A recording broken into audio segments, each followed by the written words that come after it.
I'm going to talk about a scientist, the path of a scientist.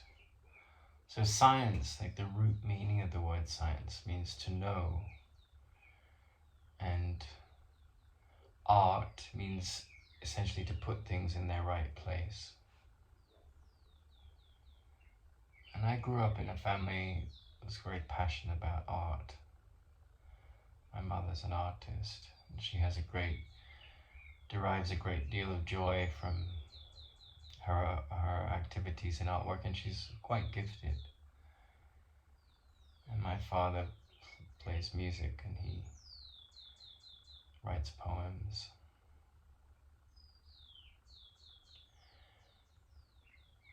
And so I was influenced heavily by the arts, but I was also very drawn to science.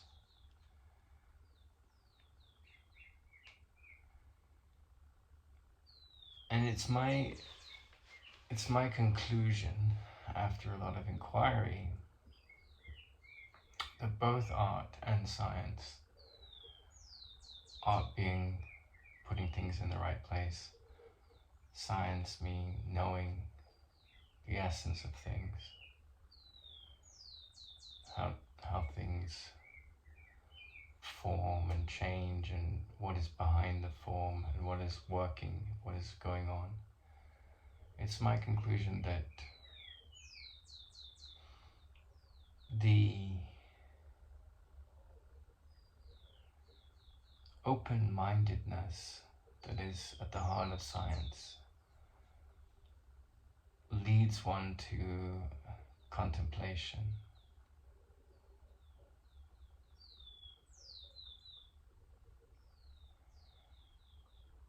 And I can kind of see and empathize with the forest hermit monks, and you have certain rich experience of life, ups and downs, falling in love, making money, losing money, being complimented and being insulted. And then, it's like when you see a little child that sees a train for the first time, and there's so much awe and fascination. And I don't think that necessarily goes away. I mean, it's a miracle what technology could do and what technology continues to do. But just because things go faster and are more efficient, and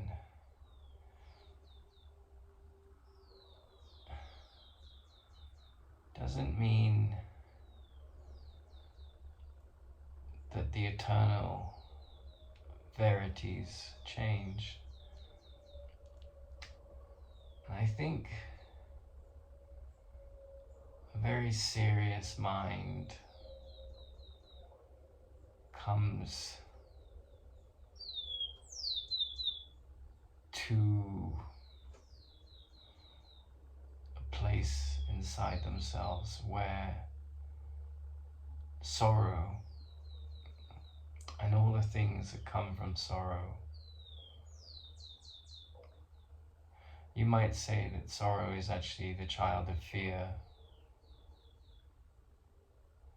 But this whole entity, this whole shebang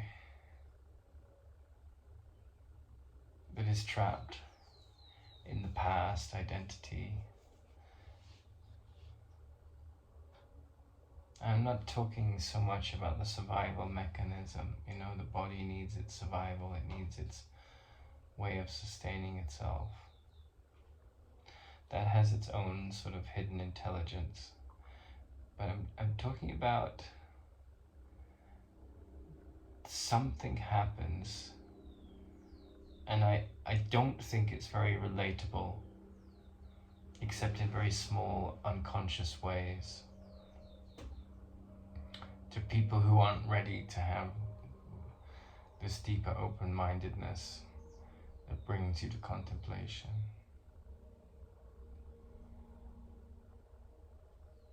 But you can see why movies like Star Wars are very popular, because how we see in the world the corruption of the church and the use of words like God, and people think he's sort of judging us and waiting for us to see the error of our ways. He's like this character in the sky, and I don't think that's really true to what wisdom is about. Wisdom is about spaciousness and opening.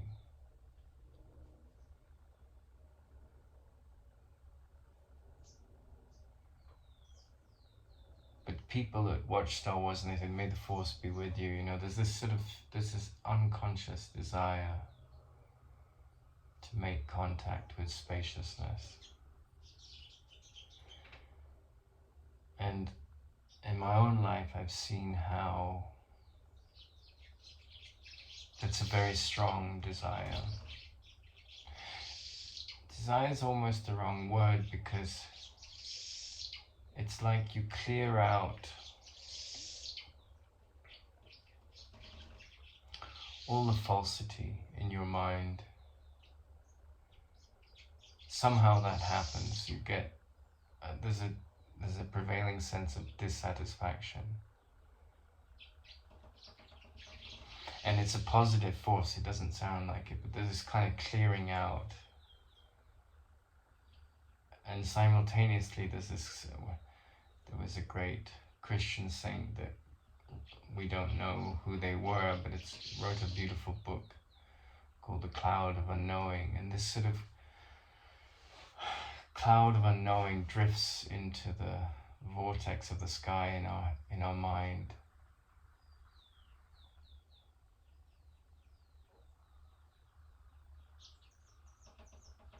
And it tends to obscure the personality, and it tends to obscure the sense of individuality and the sense of finality and the sense of mortality. And with it comes a certain peace, an incredible peace. And I think that's why often people have been hit by this cloud. You can't really, if you don't have an experience of it, to talk about it is almost futile. Because how can anyone relate to that if they don't have that experience? But I can see how people who are drawn to the contemplative life, a very simple life, peace becomes the most important quality, and I can see how those people would want to move to the country and to be in a very still, quiet, in a peaceful place, free of drama and projections and fear. But the reality is that we live in an interdependent world, and we have to find ways to take care of the body.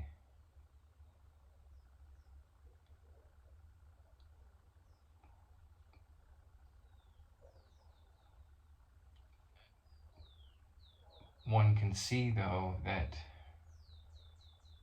when that cloud of unknowing becomes so potent, then the fascination with the trains and the fascination with technology, and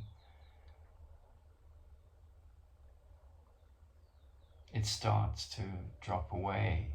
There's a sort of movement toward the inner life.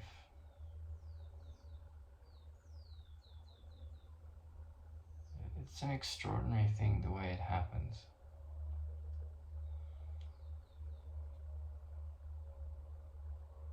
And I was in a Buddhist monastery for about a month last year, and I very much enjoyed it. I was like very happy there in some ways, but a lot of the rituals and the kind of conditioning that went with it all felt kind of contrived in a sense, because the way I experience contemplation is there's no I, there's no me. It's just there's the daily tasks. This incredible spaciousness enters you, takes over you. There is no you, really. I mean, you have your needs, the body has its needs, and the mind wants to be entertained.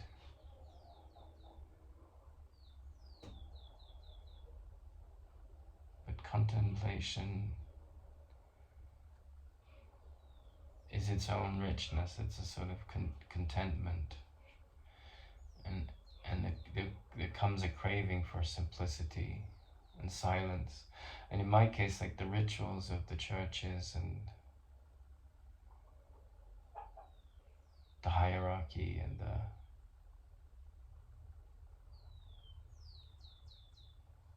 belief systems, they don't have any kind of place in that vast cloud of unknowing.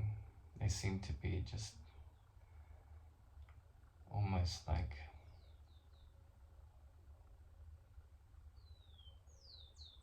paving a desert full of thorns with leather. It seems like an enormous effort to fit to this religious story. And it, the same with atheists, because there's all this argumentation about why there's no God, and then there's the belief systems of the world, and there's all this argumentation about why there's a God.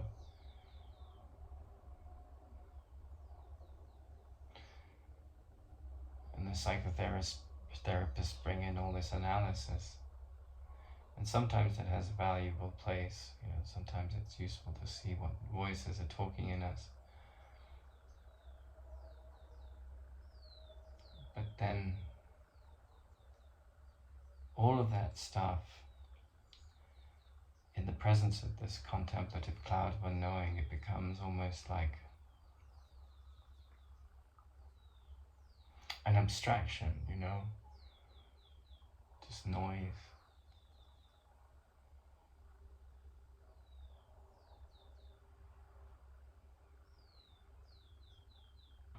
So I think the contemplative man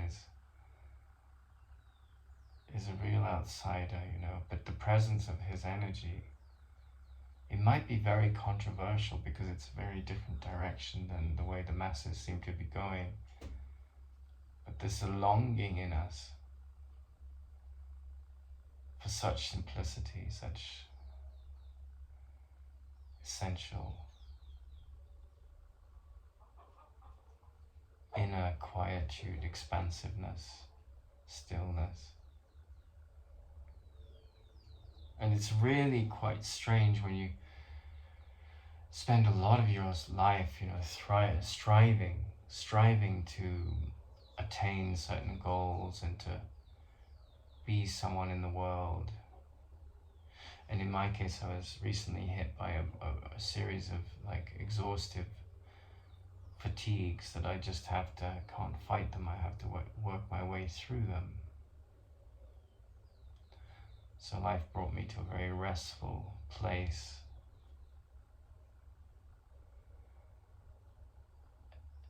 And it's a sort of blessing in a way, because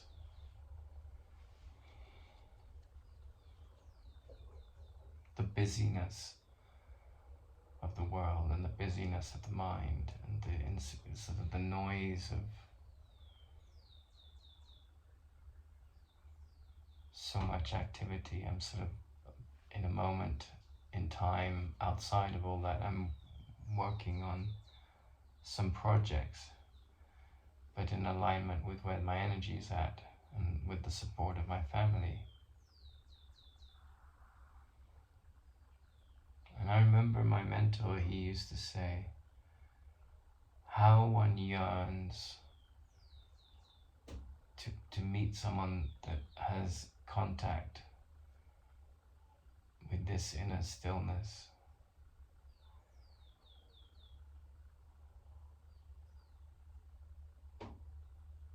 I don't think he said that from a lonely place. I think he said it from a loving place.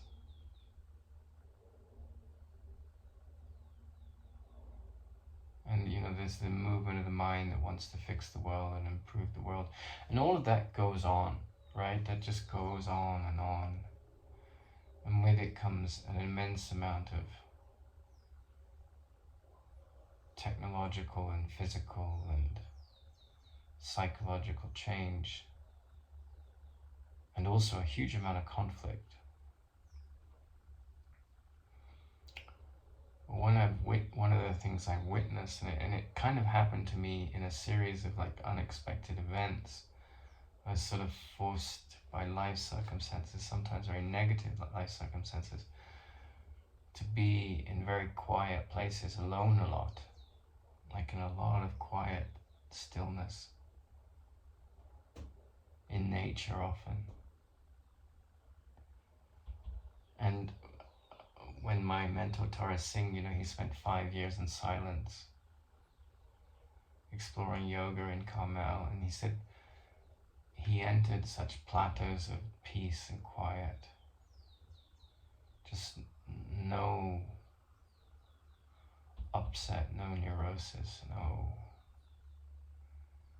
fear, just this ocean of quiet.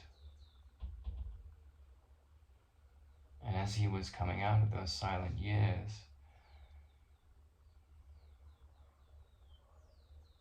it was very challenging to fit back into the world in a way.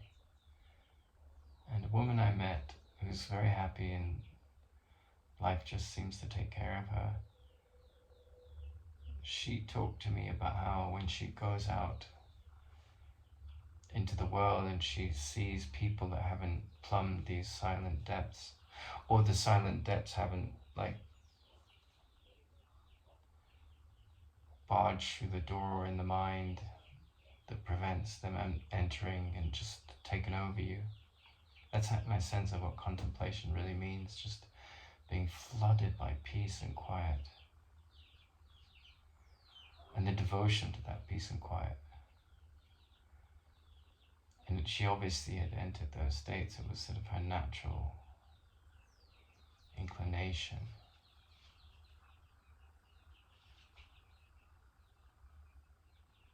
And she said that she would have experiences with dealing with people, and she'd have to put on a mask, not because she was inauthentic, but because those people required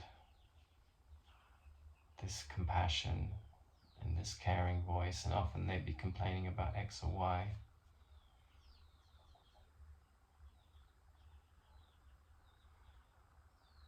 And all of us, to a degree, live in the world of those masks. But then it became her default position that when she went home, or when she got back in her car or whatever, the mask would come off. Like the relative world would require it for a time, and